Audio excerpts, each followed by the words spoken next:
I really love experimenting with pieces because you can find so many really cool hidden uses for items. And I bring you another one today that I just found utilizing this armor piece from Generation 2 Bionicle. This is the Uniter Crystal Armor or Creature Crystal Armor, whatever you want to call it. I don't even know the official name, but something kind of cool about it. There's a handful of holes on the back side of this armor piece here. And I figured out that those topmost holes, the ones closest to the double bar connection, are bar sized. Now it is a slightly loose connection, and so though it will hold a bar, it will hold certain items better than others.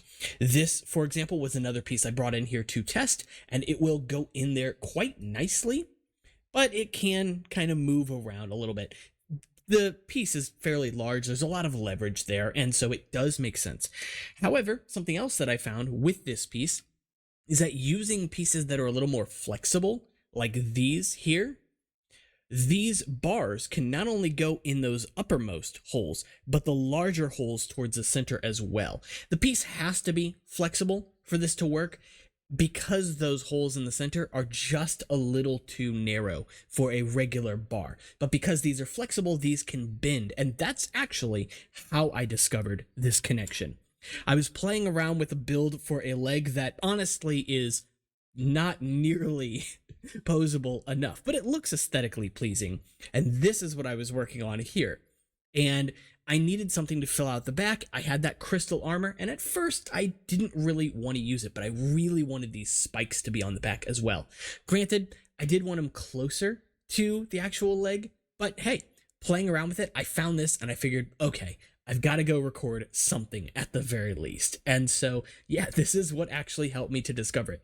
The leg here, as I mentioned, it's not the most posable thing in the world. The ankle is perfectly fine. Granted, this armor piece does stick down a little bit further than you'd probably like for something like this, meaning that it doesn't go as far forward as it could, but that's still more than enough there. And backwards, well enough. Again, that crystal armor goes down a little bit too far. That said, though, the knee articulation is where things are really kind of limited here because it is a double jointed knee, but it's just a little too narrow because of the way that CCBS armor pieces are designed. Rather, not the armor, but the sockets themselves, because they're a little bit thicker. They can't slide past each other quite as nicely with these cam pieces used in here. Older versions can do it better, though it's not perfect by any means. And so instead, I think rather than doing something like this, I might actually go with built limbs. Not something I normally do. This isn't even something I normally do, but it looks aesthetically really cool and it's very buttoned up, right? And so I wanted to just continue to play around with it. Still, though, I think it does look quite nice. So whether or not it's superposable, it's perfectly fine for a display at the very least. And I do at least like the amount of posability I was able to get up to this hip here, because there's like 3 joints going on. And yes, I did just pull off one of those pieces because the clip on that Exoforce arm is about at the end of its lifespan, but hey, sometimes you live and learn, right? So the way that this is connected is just utilizing one of these stud pins, half pin is what I was going to say, into this bottom bar here. The top bar will actually slot into a gap in the piece directly above it. And so it does work. It will actually hold in pretty well, but there's a little bit of wobble there. I am also using frictionless stud pins there. Friction ones would definitely be better. And I plan to play around with these pieces more because, yeah, like I said, it looks aesthetically pleasing, but it's not the most exciting limb design in the world, just because of there are certain areas of it that are fragile.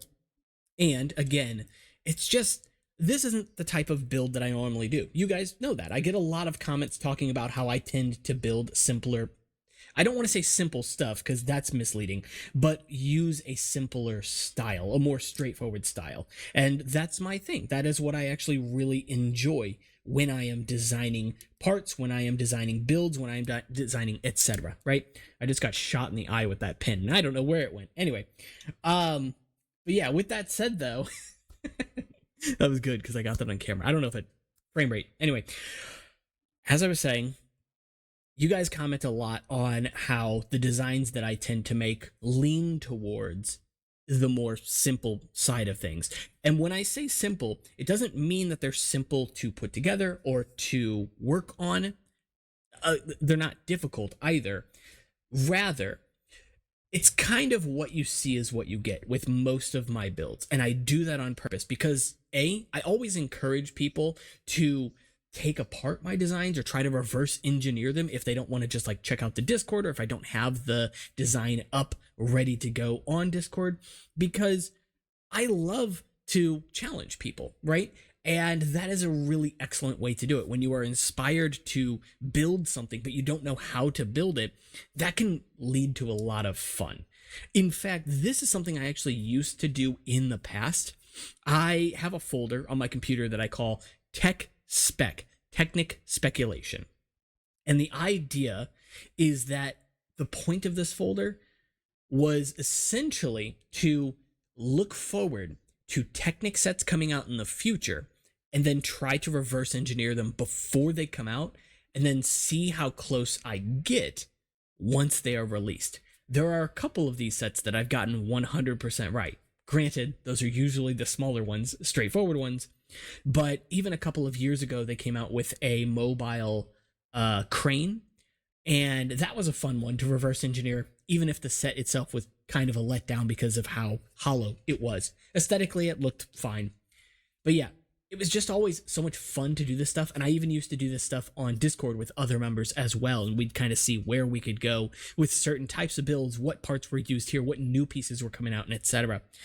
So I really enjoy that kind of stuff. But at the same time, as I've mentioned, as much as I appreciate people putting a lot of effort into creative builds and difficult builds, let's be honest, it's not my thing because it's just not what resonates with me. I was going to say what jives with me, you know? It doesn't. I like them from afar. And I could definitely see like having something like that, owning something like that, putting something like that on a shelf or whatever, because they look great, you know? But I don't think I'm the person that enjoys even the building process of stuff like that, right? Designing this, if I was going to take this design philosophy and extrapolate it to a full-sized figure, as cool as it might look, it's cumbersome, it's painful, and it's just not really my thing. So I do it anyway to get out of my comfort zone and also to kind of learn new techniques or teach myself new techniques or get videos like this where I learn a brand new use for an item that I'd never really experimented with before. But at the end of the day, I'm also comfortable with the building techniques that I have already, with what I have under my belt, and with the things that I have designed and continue to design. Because at the end of the day, that's why I do it. I do what I enjoy.